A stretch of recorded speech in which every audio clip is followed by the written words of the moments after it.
Mas enfim, cara, você tem alguma dúvida, alguma, sei lá, quer trazer algum ponto que a gente acabou não entrando? Como você tá? Ah, uma pergunta que eu queria fazer para você, para a comunidade ali que está há mais tempo, né? A gente tem essa questão do Ethereum agora, da mudança para o Proof of Stake, né? Saindo do Proof of Work, né? O pessoal maximalista, como é que eu posso dizer assim, eles existe alguma possibilidade de o Bitcoin avaliar o que vai acontecer com o Ethereum quando ele mudar, né, o sistema dele? E caso dê muito certo no Ethereum, se mostre algo interessante, inteligente, né, o Proof of Stake dele no Ethereum, se existe alguma possibilidade da comunidade Bitcoin adotar isso também, né? Se Não, existe essa cabeça aberta. Eu não. sei que hoje você vai dizer não, hoje a grande comunidade vai dizer não. Mas se eles olharem lá para o Ethereum depois e falarem, cara, realmente, sei lá, não sei que benefícios podem trazer além do consumo de energia, né? Mas, melhorou a velocidade de transação, melhorou isso, melhorou aquilo. Existe alguma possibilidade dentro do Bitcoin de isso mudar? Não. É, Não. não. A parte é que assim, tipo, a parte da mineração e da conversão de energia a Bitcoin é o que lastreia o Bitcoin ao mundo físico. É o que realmente dá valor ao Bitcoin. Tipo, o processo de mineração de Bitcoin é literalmente o que impede de acontecer um copy-paste, um Ctrl-C, Ctrl-V Sim, do sim. Bitcoin. Se Existe você toda uma rede. O valor do Bitcoin também está no tamanho da rede que ele tem, né? Sem dúvida, e na quantidade de energia. Se você tem um esquema Proof of Stake, assim, vai ser muito, muito, muito, muito difícil você conseguir convencer uma comunidade inteira que você só não está reproduzindo um esquema de que quem dá mais manda mais. Se é um Proof of Entendi. Stake, você tem mais stake e você manda mais. Isso é a definição do sistema atual. A gente falou que o Bitcoin é extremamente ideológico. Uhum. O bitcoinheiro médio está no Bitcoin pela revolução. Tem até um meme que fala brincando que eu vim pelos memes ou eu vim pelo number go up, que é uma brincadeira de um número sobe. Eu vim pelo dinheiro ou eu fiquei pela revolução, que é um negócio que sim acontece. Uhum. Então, assim, acreditar que você vai conseguir convencer um bando de gente que topa ser do contra e entrar antes e, portanto, conseguir acumular Bitcoin antes dessas próximas fases de valorização que ele tende a ter, e quando antes a pessoa entrou no Bitcoin, mais ideologicamente motivada ela é. Essas pessoas não vão vender o Bitcoin, não vão topar mudar o Bitcoin para um negócio Proof of Stake, porque é diretamente oposta, sabe, é oposto literalmente ao ethos principal do Bitcoin, que é o ethos dos cypherpunks. Então, assim, eu realmente não vejo essa possibilidade. Tipo, o Bitcoin é um dinheiro programável e Uhum. tem uma coisa que a comunidade do passado falava mais, esse discurso hoje em dia não é tão forte, mas ainda é totalmente verdadeiro, que todas as outras criptos são uma testnet para o Bitcoin. Ou seja, qualquer coisa que der certo mesmo, Eu li também sobre isso daí. qualquer coisa que der certo nas outras redes a gente pode trazer. Mas nesse Uhum. sentido, você tem que pensar no Bitcoin como um zumbi. Sabe, ele é o devagar e sempre. Ele não é o cara que vai dar um sprint, vai cansar e aí não vai conseguir fugir do zumbi e vai ser comido. Tipo, isso Uhum. são as outras criptos. Elas podem testar várias coisas. Se elas realmente acharem algo que tenha valor, a pergunta é: não faz mais sentido então essa coisa que tem valor mesmo estar na melhor rede, na rede com maior efeito de rede, mais descentralizada, mais protegida por energia, que é um lastro do mundo real e portanto é uma proteção que não está centralizada? Aí é provável que a resposta seja sim, faz mais sentido fazer um mundo de tipo com a base sólida no Bitcoin e várias camadas secundárias que aí sim tendem a ser mais centralizadas. Mas isso é diferente do que acreditar num mundo que o pessoal chama de multi-chain, que é vão ter várias blockchains diferentes, desconectadas e que tem alguns protocolos que fazem a ponte. Isso é um sistema muito mais complexo e, sei lá, você fala que você trabalha com tecnologia. Os sistemas mais complexos são menos elegantes e eles tendem a quebrar. Tanto é que você perguntou dessa questão do Ethereum, o Ethereum 2.0, cara, tá desde 2016 ou 2017 eles falando que eles estão para lançar essa mudança. E não. Pois é, tá um rolo isso aí, né? Tá, eu tô querendo brincar com mineração, tô lendo aqui sobre mineração, já tenho até uns protótipos aqui rodando, mas enquanto não se decidir esse negócio aí da migração deles ali, eu não tô querendo comprar nada, por enquanto, placas de vídeo principalmente, né, no investimento. É, Mas assim, se eu fosse investir, eu vou dizer que eu ia investir por hobby, tá? Não ia ser um investimento para ganhar dinheiro, eu ia investir mesmo só para por conhecimento ali, né? não, mineração é dessas tocas do coelho que faz muito sentido entrar e entender, assim, é um negócio que eu entendo mais superficialmente a tese em relação da mineração com a energia do que a parte de rodar o software e fazer acontecer mesmo, ter placa de vídeo, se for minerar shitcoin para converter para Bitcoin, se for para minerar Bitcoin mesmo, ter aqueles computadores especializados, eu sei que existe, sei que é possível, mas também ainda não fiz, assim, mas é um negócio que eu tenho curiosidade. Enfim, mas, por exemplo, então essa questão do Ethereum ser tão mais sofisticado, tem muita gente que manja dessa parte técnica, manja da parte de TI, que simplesmente fala que não vai ficar pronto. Tipo, eles falam que vai ficar pronto há tanto tempo e é tão complexo que é quase como se fosse um gerador de lero-lero. Eles começaram. Não, é verdade, eles começaram querendo ser a internet do mundo e é o computador descentralizados e a cada um ano e meio, eles mudam a narrativa. E, tipo, no fundo, o Bitcoin não tem uma fundação Bitcoin que tem uma equipe de marketing que é subsidiada pelo dinheiro de uma pré-mineração antes do protocolo ser lançado. O Ethereum tem. E por isso, muito das pessoas que são maximalistas no Bitcoin chamam o Ethereum de golpe e falam que o Vitalik é parecido com aquela moça lá que foi presa recentemente, sabe? A da Teranos.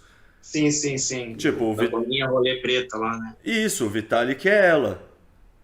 Tipo, ele fala umas palavras muito confusas, muito abstratas, o pessoal compra a ideia e é isso. Tipo, ele tá há 5, 6 anos falando que vai ter essa mudança e ela não ocorreu, mas ocorreram muitas mudanças de narrativa.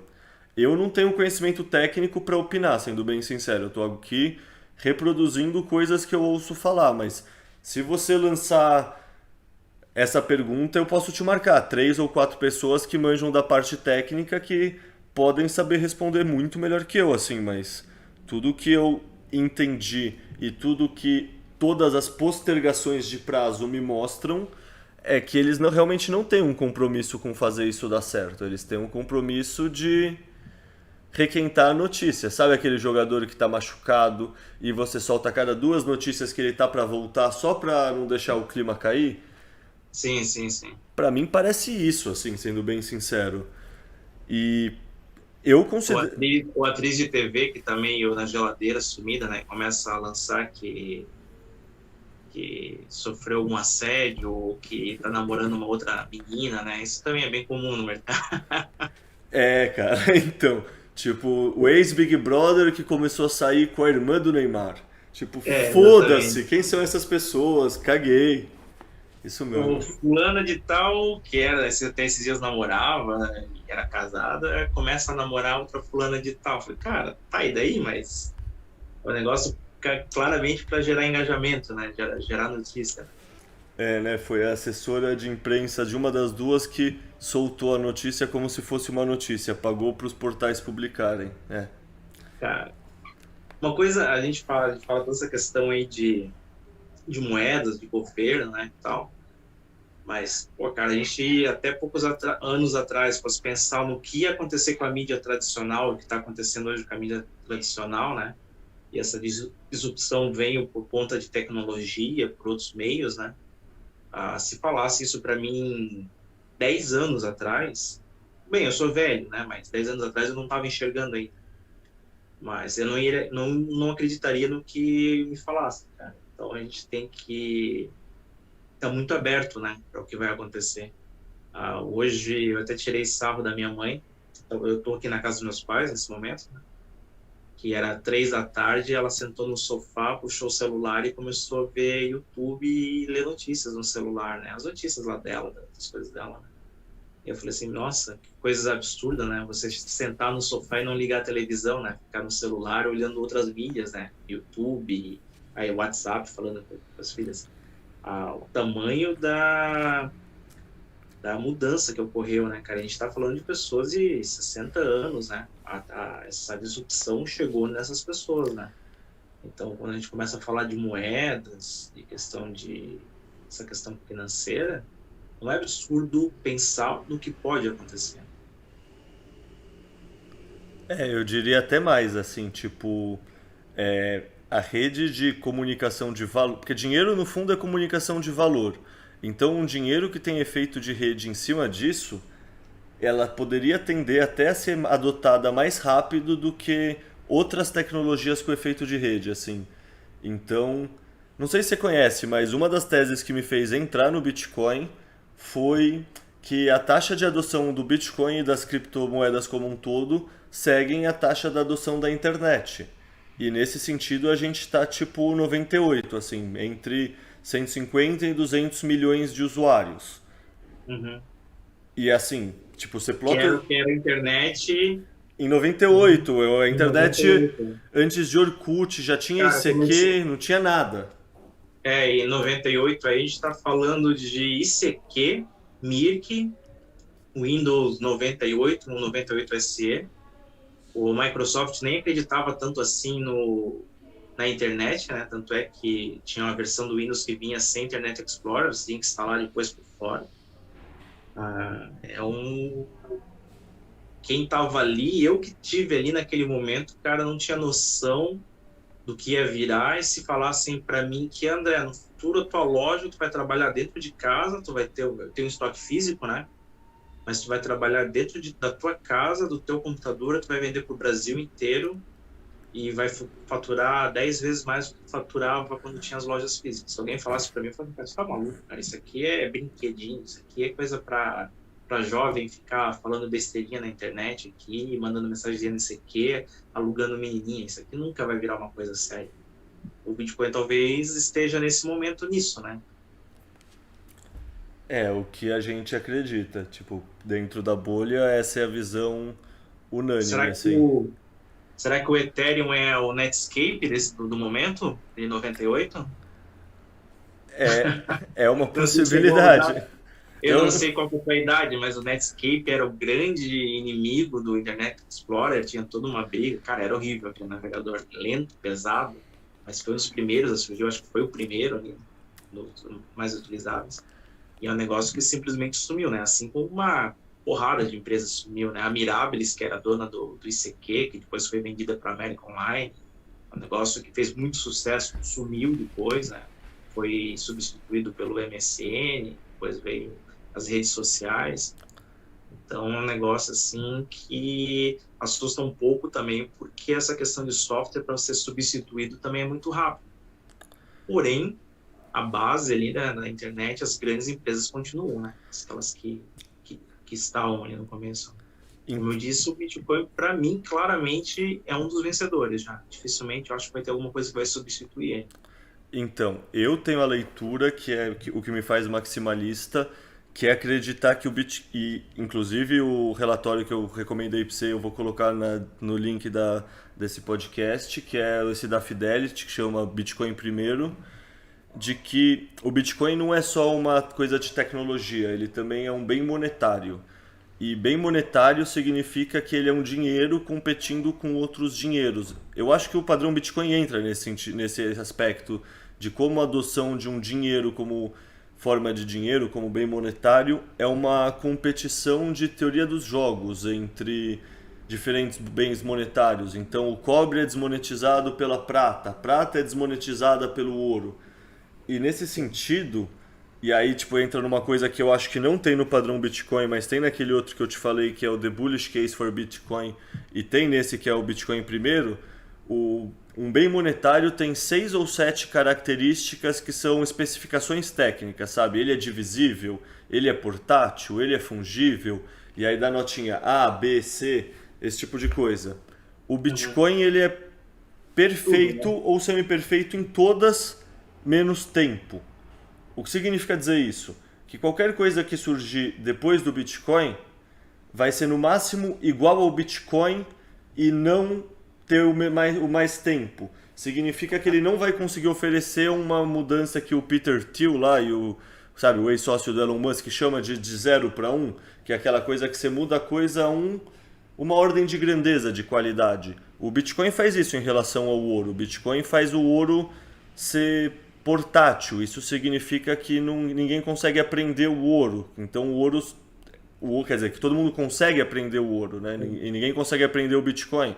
Isso significa que o ouro é um dinheiro que foi censurado, é um dinheiro que os bancos centrais